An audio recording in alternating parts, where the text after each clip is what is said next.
Ces motifs fleuris, ce sont des grotesques, l'art du trompe-l'œil proposé au regard des visiteurs du château de Versailles. Là, ils sont en train de réaliser des panneaux décoratifs d'inspiration 18e qu'on appelle des grotesques et voilà, qui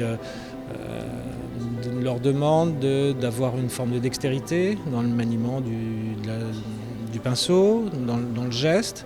Ce sont des ornements qui ont pour caractéristique justement que d'être adaptés au pinceau. C'est le pinceau qui fait la forme.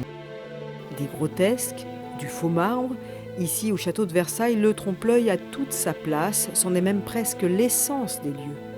Certes, on a du vrai marbre, on a de la vraie pierre, on a des boiseries magnifiques, mais on a aussi du trompe-l'œil, que ce soit du bois, que ce soit du bas-relief, que ce soit du faux marbre.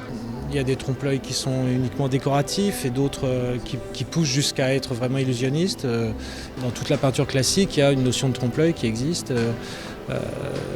Là, il y a une cage d'escalier entièrement en fausse moulure. Il y a beaucoup de faux marbre ici, un peu partout, mêlés au vrai marbre d'ailleurs, qu'on a parfois du mal à distinguer. J'aime bien toutes les imitations en fait, de faux, donner l'impression d'eux en fait. Et c'est quelque chose qui est très intéressant et très, très bluffant en fait aussi. L'école d'art mural de Versailles avait toute sa raison d'être ici au château, une façon aussi de faire connaître l'établissement installé dans le quartier Notre-Dame, une structure qui accueille peu d'élèves, une vingtaine seulement par session. Et à l'issue de la formation d'une année, 100% sont d'ailleurs sûrs de trouver un emploi.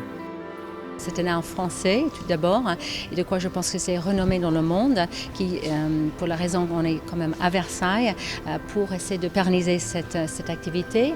Il y a une vraie demande pour cette activité, même par des entreprises internationales. Alors les élèves ils vont travailler pour des entreprises qui se trouvent à Paris, comme également ils sont maintenant demandés d'autres pays comme en Russie, comme en Chine et maintenant à Dubaï. Le trompe-l'œil, un savoir-faire dont on retrouve des traces dès le XVe siècle, un art qui se développe en France au XVIIIe siècle, un vrai style de précision et du détail.